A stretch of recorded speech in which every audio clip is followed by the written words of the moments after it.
Saudi আরবে এত এত সাহাবীদের খবর। অন্যান্য মুসলিম দেশগুলোতে অনেক আল্লাহর অলিগণ শুয়ে আছেন, কিন্তু একটা জিনিস খেয়াল করবেন, বাংলাদেশের মতো এত মাজার পৃথিবীর আর কোনো দেশে নাই, আর হবেও না।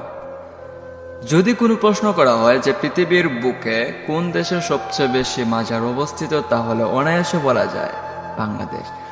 আমাদের এই দেশে অলিতে গলিতে আপনি মাজার পাবেন। ল্যাংটা শাহ, ল্যান্টন শাহ, লুঙ্গি শাহ, চটপটি শাহ, ফুচকা শাহ, মানে বাবাদের কোনো অভাব নাই। মানে অলিতে গলিতে তাদের মাজার। আর এসব মাজারকে কেন্দ্র করে গাঞ্জাখুরেরা এক ধরনের বিজনেস শুরু করছে। মানে মাজার একটা করে রাখছে, মানুষ আসতেছে, টাকা দিতেছে, তাদের অনায়াসে একটা ইনকামের সোর্স হয়ে গেল। বর্তমানে যে একটা অবস্থা, মাজার বিভিন্ন জায়গায় ভাঙা হচ্ছে, এটা দরকার। কারণ বাংলাদেশের এসব মাজারকে কেন্দ্র করে বেশিরভাগ মানুষই শিরক করছে। আল্লাহর কাছ থেকে তাদের সম্পর্কটা দূরত্ব বেড়ে যাচ্ছে। তারা আল্লাহর কাছে না চেয়ে বিভিন্ন মাজারে গিয়ে চাচ্ছে, মাজারে গিয়ে সিজদা করতেছে, যেটা শিরিক। আর এই শিরিকগুলো আমাদেরই লক্ষ্য করা উচিত, এইগুলো আমাদের সমাজ থেকে দূর করা উচিত। কারণ আমাদেরকে সৃষ্টি করেছেন একমাত্র আল্লাহ। আমরা যাই চাইবো না কেন তার কাছে চাইবো। তিনি দেওয়ার মালিক, তিনি ব্যতীত আর কেউ আমাদেরকে দেওয়ার কোনো ক্ষমতা রাখে না। তো এইসব মাজার, মানে বাংলাদেশের যে অলিতে গলিতে মাজার, এগুলো ভাঙা উচিত। এগুলো ভাঙা উচিত। খাঁটি আল্লাহর অলি যারা, তাদেরকে, যাদের মাজার থাকুক, মানুষ তাদের মাজার জিয়ারত করুক।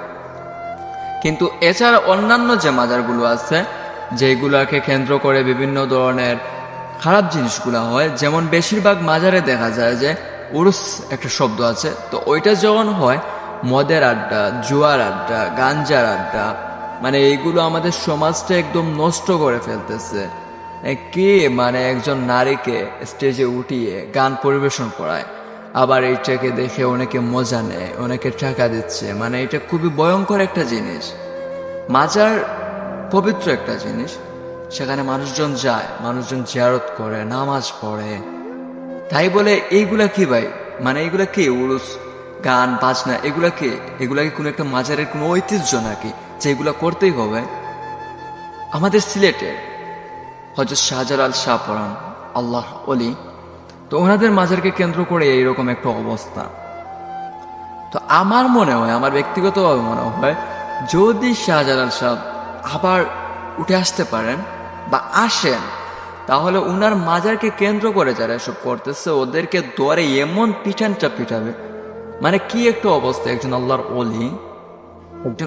অলি ইয়ামান দেশ থেকে আমাদের দেশে আসলেন কালেমার দাওয়াত দেওয়ার জন্য। আর ওরা সেই দাওয়াত দেওয়া তো দূরের কথা, ওরা সেই মাজারকে কেন্দ্র করে মাজার পূজা করতেছে, মানুষকে ডাকতেছে আমাদের কাছে, মানে মাজারে আসো, সিজদা দাও। মানে কেন ভাই, সিজদা দেওয়ার কে তুইও ভাব?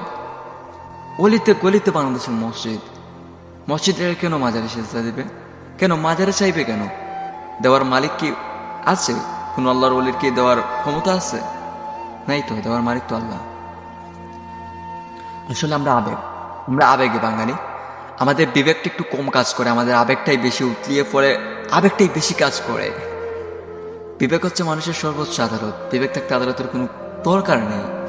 বিবেককে কাজে লাগান, আবেগ নয়।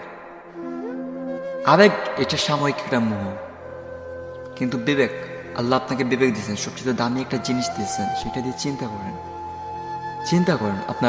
আপনার নিজেকে আপনি প্রশ্ন করেন যে আপনি যেটা করছেন সেটা কি ঠিক? একজন আল্লাহর অলির খবরকে কেন্দ্র করে এইসব করতেছেন, এগুলো খুবই ভয়ঙ্কর জিনিস। আপনারা নিজেই জানেন না যে পরিণাম কি হতে পারে। তো বর্তমান বাংলাদেশের বেশিরভাগ জায়গায় মাজারকে ভেঙে ফেলা হচ্ছে। আসলে ভেঙে ফেলা এটা কখনো ভালো কাজ হতে পারে না, বরং একজনের খবর, সেটা থাকুক, সমস্যা নেই। কিন্তু কুসংস্কৃতিগুলা যেন না হয়, কোনো ধরনের গান বাজনা যাতে মানুষ এসে শিরিকের মতো কাজ না করতে পারে, সেটার দিকে দৃষ্টি রাখা উচিত আমাদের। মানে সেটা যেন আমাদের সমাজ থেকে দূর করা যায়, সেই দিকে আমাদের দৃষ্টি রাখা উচিত। ভেঙে ফেলা এটা কখনো মানে জিনিসটা খারাপ দেখায়। আসলে আমাদের আবেগ নয় বিবেককে কাজে লাগাই, আমরা যেন কোনো মাজারে গিয়ে সিজদা না দেই। আমাদের যিনি সৃষ্টি করেছেন ওনার কাছে আমরা চাইবো, ওনার কাছে সিজদা করব, তাহলে আমাদের পাওয়ার 100% চান্স থাকবে। ক্লোজ।